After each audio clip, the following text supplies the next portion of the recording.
A más de 3 décadas de su lanzamiento, Doom sigue siendo recordado como uno de los juegos más importantes de la historia. No fue el primero en su género, pero sí ha sido el de mayor impacto, y hay muy buenas razones detrás de ello. Es un juego del cual no solo da gusto jugar, sino también aprender de él. ¿No te ha pasado que siempre quisiste saber cómo se hizo tu juego favorito? ¿Y cómo es que funciona por dentro? No son muchos los casos en los que podemos saberlo a ciencia cierta, pero Doom sí es de esos casos. Su código fue publicado en el 97 y es uno de los videojuegos mejor documentados en la historia. En una época con limitaciones de hardware muy marcadas, sus desarrolladores recurrieron a técnicas ingeniosas para lograr un resultado pseudo 3D que supondría una revolución para la época en el apartado técnico. ¿Cómo fueron hechos sus personajes? ¿Cómo funciona el motor del juego? ¿Qué curiosidades se esconden dentro? Lo veremos en este video.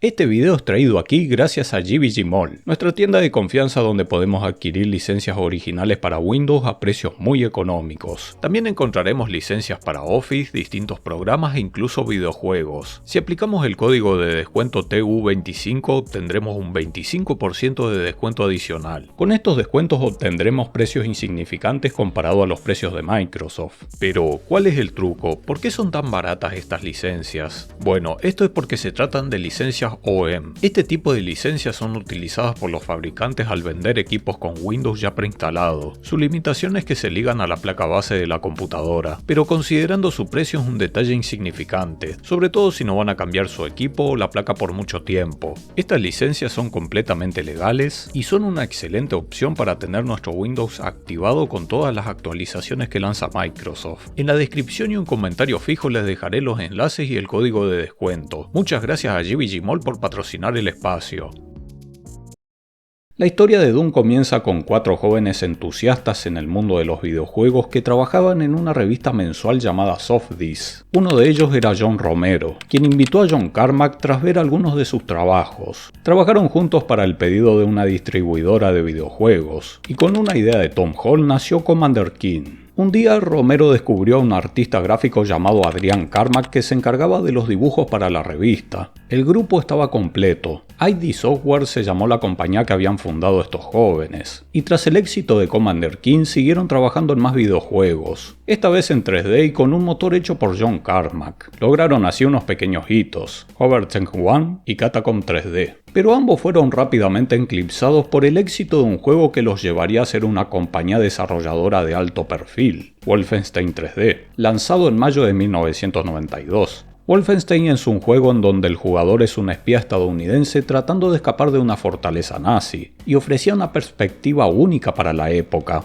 Aún así, John Carmack no estaba conforme. Mientras el resto del grupo trabajaba en episodios adicionales de este juego, él se encargó de preparar un nuevo motor que revolucionaría los videojuegos. Un motor que daría lugar a un mundo de nuevas posibilidades tanto en el diseño de niveles como en las situaciones del juego. Cansados de Wolfenstein, el grupo puso manos a la obra en un nuevo juego. Tras varias ideas sobre la mesa y discusiones, el equipo acordó finalmente seguir con el concepto de lo que sería Doom, adentrando al jugador en la vida de un solitario marín espacial que lucha contra hordas de demonios y humanos poseídos. Un juego mucho más brutal y rápido. Así como Doom es conocido al día de hoy como el padre de los shooters en 3D, Wolfenstein es considerado el abuelo que marcó las bases para Doom. Y aunque nunca haya jugado Wolfenstein 3D, este juego sirve igualmente como una buena referencia para hacernos una idea de las limitaciones que había en aquella época y los avances técnicos que supuso Doom, que se lanzó en diciembre de 1993, es decir, un año y medio después de Wolfenstein aproximadamente. En la actualidad, aunque pasen los años, pareciera que en lo que respecta al apartado técnico de los juegos quedamos más o menos en el mismo lugar, pero el cambio que hubo de Wolfenstein a Doom fue brutal. En Wolfenstein no existían las alturas, solo soportaba mapas planos y con paredes perpendiculares. El nuevo motor de Doom permitió una geometría más compleja con pisos y techos de diferentes alturas. Esto dio lugar a las escaleras, ascensores y variaciones de alturas entre una sala y otra, mientras que las paredes ya no tienen que estar necesariamente alineadas a 90 grados, sino que pueden tener cualquier dirección. Eso sí, no pueden tener inclinación, solo pueden ser perfectamente verticales. Tanto el techo como el suelo disponen de texturas en Doom, mientras que en Wolfenstein eran solo colores planos. En el caso de las zonas al aire libre se aprecia un fondo texturizado, cuenta con texturas animadas e incorporó iluminación dinámica, áreas oscuras, luces parpadeantes y transiciones suaves de luz. Casi pareciera que John Carmack se metió a la habitación del tiempo a programar. Más allá de que demostró ser un genio de la programación con su nuevo motor gráfico, es justo mencionar que un juego como Doom fue posible en ese entonces gracias a los requisitos que pretendía también. Un Intel 486 y 4 MB de memoria RAM.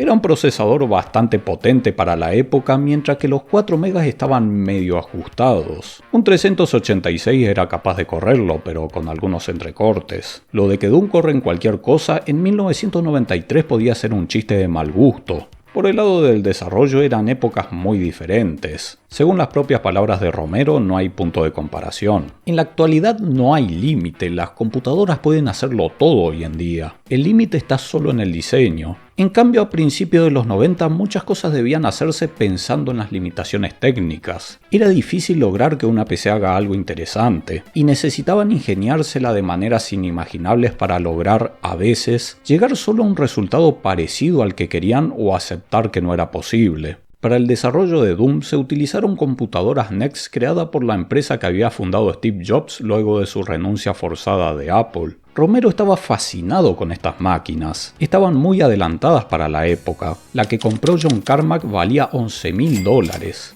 El juego fue escrito principalmente en el lenguaje de programación C, con algunos elementos en lenguaje ensamblador. Aunque Doom es comúnmente presentado como un juego con gráficos en 3 dimensiones, y es al menos la sensación que transmite en cuanto a jugabilidad, en realidad se trata de un elegante sistema que permite el renderizado pseudo 3D. Los modelos para los personajes y objetos son imágenes 2D en formato de sprites. Los sprites son el conjunto de imágenes que se usan para simular el movimiento o estado de algún personaje u objeto. Por ejemplo, las imágenes de los distintos ángulos de un personaje para su rotación en el juego, o la secuencia para una animación de ataque. Supuso un trabajo mucho más grande que el de Wolfenstein. Una de las razones fue que en Doom los enemigos pueden atacarse unos a otros. Esto implicaba hacer los sprites para las animaciones de ataque en todas las direcciones posibles. En Wolfenstein los enemigos solo atacaban de frente hacia el jugador, por lo que era solo una imagen por personaje para el ataque. En la dirección artística se adoptó un enfoque de medios mixtos. Adrian Carmack fue el artista principal, junto con un artista adicional llamado Kevin Cloud. Los modelos más sencillos se dibujaron a mano. Para los monstruos se esculpieron modelos de arcilla, mientras que para otras esculturas más complicadas se contrató a un experto que lo construyó con látex y metal. Se tomaron fotos desde 5 a 8 ángulos distintos. Luego las imágenes eran digitalizadas y convertidas gracias a un programa escrito por John Carmack que facilitaba el proceso para usarse como sprites. Las armas del juego estaban hechas de partes combinadas de armas de juguete y modificando su aspecto en computadora. La única excepción era la motosierra, que esa sí era de verdad.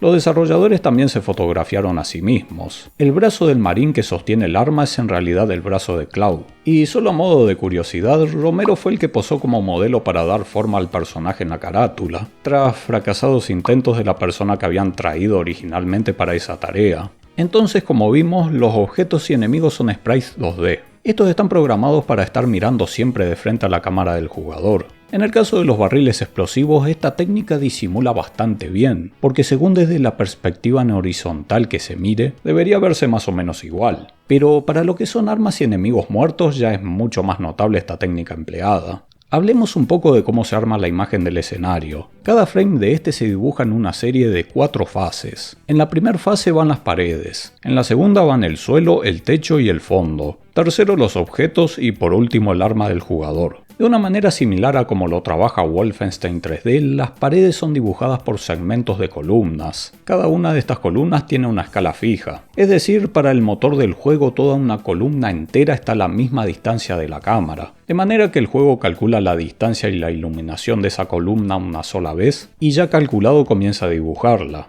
En el caso del techo y el suelo esto no se hace por columna, sino por fila. Y de la misma manera toda una fila tiene la misma escala. Imaginen la carga que suponía esto con respecto al motor anterior, que solo usaba un fondo con un par de colores estáticos. Al final del escenario se coloca un fondo texturizado de 256 por 128 píxeles. Esta es la textura que se aprecia en caso de no haber techo. La misma textura es colocada en las 4 direcciones, de manera que solo es una textura la que se carga y a nivel de código el motor indica que se repite tantas veces con la idea de ahorrar memoria. Se recurrió a una técnica similar con los sprites de los personajes para ahorrar espacio. En muchos casos se terminó optando por usar las imágenes de un solo lado, y el motor se encarga de reflejar la imagen para el otro cuando corresponda. Un detalle insólito fue que Doom no tenía ese problema de las texturas deformadas tan común en los videojuegos 3D de los 90, sobre todo en consolas como PlayStation 1. Esto era debido a que por su limitada potencia utilizaba una fórmula simplificada para calcular la posición de las texturas al objeto o la zona en el juego, en lugar de utilizar una fórmula más exacta pero al mismo tiempo más compleja, y que requería mayor potencia de hardware. Para John Carmack esto era inaceptable. Sin embargo, la solución que implementó fue posible porque el juego tiene bloqueado el movimiento vertical de la cámara, y porque tampoco hay cosas en diagonal.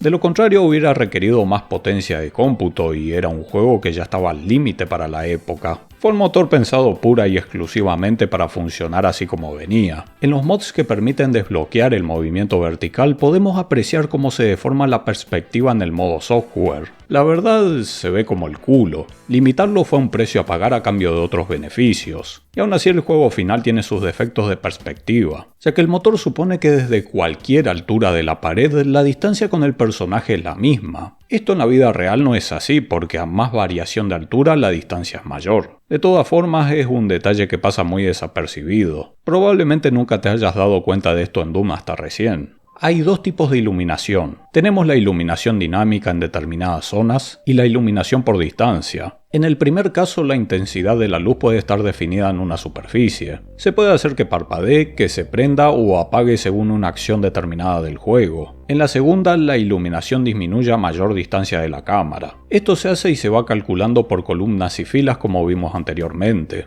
No solo afecta a las superficies, los sprites también son afectados por la iluminación. Esto funciona básicamente ajustando la paleta de 256 colores del juego para que la superficie parezca más o menos iluminada. Doom tiene una serie de copias de esos colores llamadas color maps, que simulan ser una gama de colores mucho más amplia, más de 8000. Pero en realidad son los mismos 256 colores de la paleta, solo que varios están repetidos. La cuestión es que esto en realidad le sirve al juego como una guía para saber qué colores usar. Cada sector o zona tiene un valor que dice qué tan iluminada está, y el juego hace uso del color map apropiado según la ocasión. Adentrémonos ahora en uno de los apartados más importantes del juego, el sonido.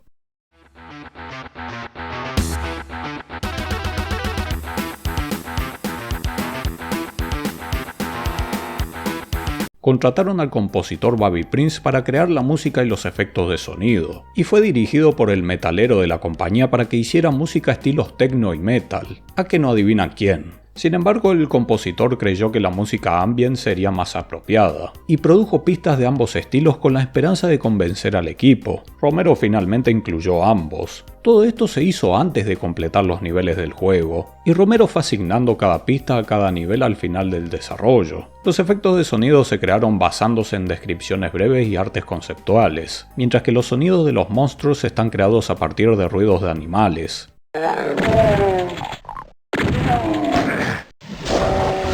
En el juego, la IA está programada para reaccionar al ruido emitido por las armas del jugador. Cuando pulsamos el botón de ataque, se comprueba si el jugador tiene munición. Si es así, se emite el ruido. Los monstruos tienen un estado de alerta. Se marca el sector del jugador como origen del ruido y se propaga como eco. Siempre se gestiona por sectores. La IA lo que hace es verificar si su sector fue marcado como ruidoso, y comenzarán a buscar al jugador. El ruido puede propagarse por sectores conectados, pero solo si hay un camino válido para el sonido, es decir, hasta encontrarse con puertas cerradas o paredes sólidas. Un detalle detalle curioso por cómo está hecho el sistema. Si bien la motosierra emite un sonido sin la necesidad de atacar, no se toma como ruido para alertar a la IA porque no se pulsa el botón de ataque. Pero si golpeamos al aire con los puños, aunque sea una acción silenciosa, la IA lo toma como ruido, porque el catalizador es ese en realidad, el botón para atacarlo.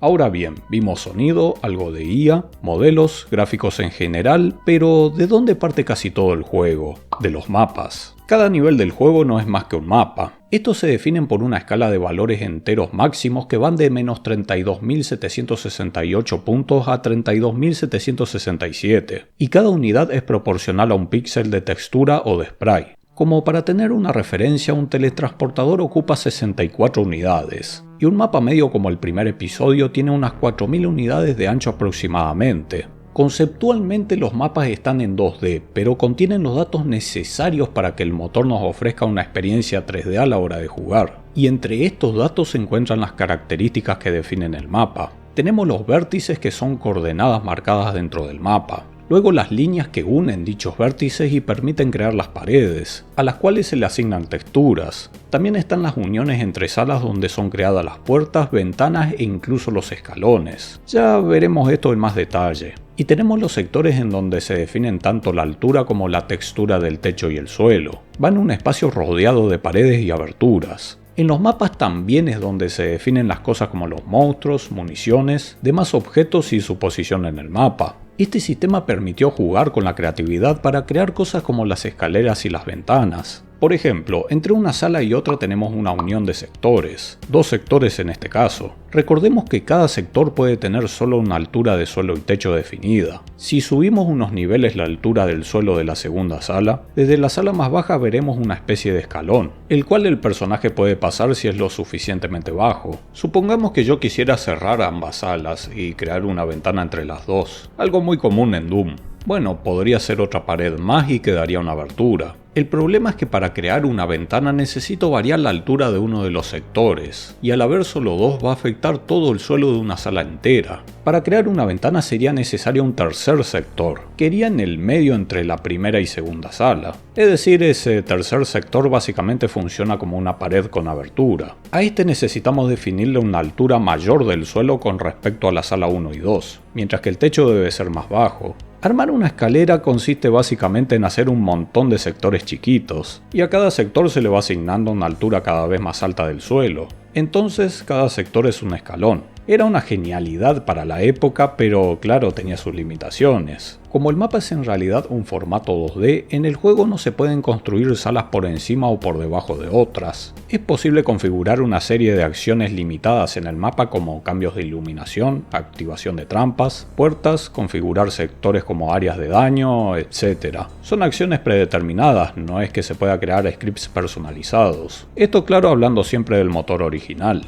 Toda esta información del mapa va definida en un formato DWD, que son los que utiliza el editor original del juego creado por ID Software. Este archivo con la estructura del mapa se pasa a un constructor de nodos llamado DoomBSP. Esto lo transforma en una estructura precalculada y almacenada en archivo WAD en lugar de determinarlos en tiempo de ejecución, lo cual fue clave para la velocidad del motor del juego. Dentro de este archivo WAD se incluyen también otras cosas como el sonido y las texturas. De este proceso es donde tenemos sacado del horno ciertas estructuras como las colisiones y una de las cosas más importantes, el BSP del mapa. ¿Qué es esto del BSP en Doom y por qué es muy importante? Este es un método empleado que le dice al juego qué es lo que debe dibujar en la pantalla y hacerlo de manera eficiente. El proceso consiste en subdividir el mapa en partes pequeñas hasta llegar a zonas convexas. Primero se divide el mapa en 2 partes que sean lo más proporcionales posibles. Luego cada una de esas partes se vuelven a dividir en 2. Este proceso se repite varias veces. Las partes definidas se representan por nodos en un árbol. Las zonas más grandes se ubican en la zona superior y se conectan con sus nodos hijos, o sea, subnodos que son las divisiones dentro de esta zona.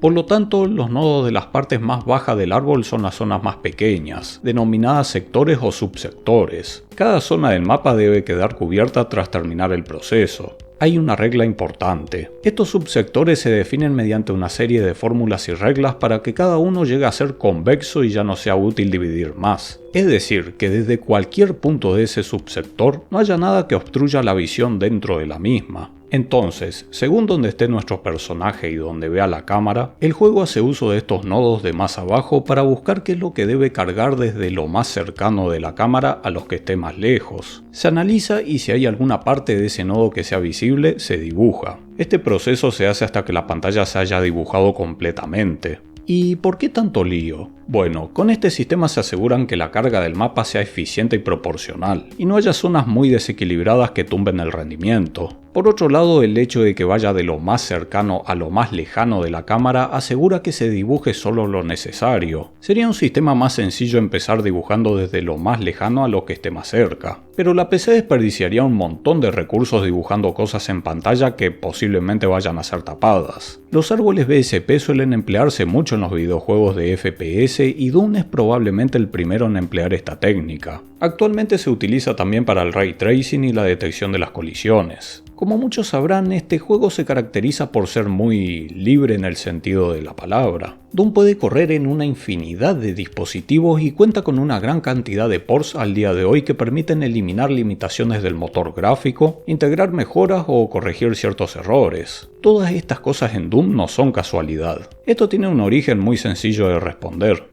John Carmack es defensor del software de código abierto, y la liberación del código del juego dio lugar a todo un mundo de posibilidades. Pero estas ideas no se habían limitado solo aquí. Parte de la popularidad del juego se debió también a sus mods. El motor del juego mismo fue pensado para facilitar la creación de mods, y tanto John Carmack como Romero abogaban firmemente el apoyo de esta idea. La clave estuvo en la versatilidad que ofrecían los archivos WAD del juego. Dentro de estos archivos está básicamente todo lo que pensaron que los aficionados quisieran modificar, y el mismo Carmack filtró el funcionamiento de estos ficheros luego del lanzamiento del juego, hasta incluso compartió sus herramientas, aunque también surgieron varios editores no oficiales para modificar los archivos WAD.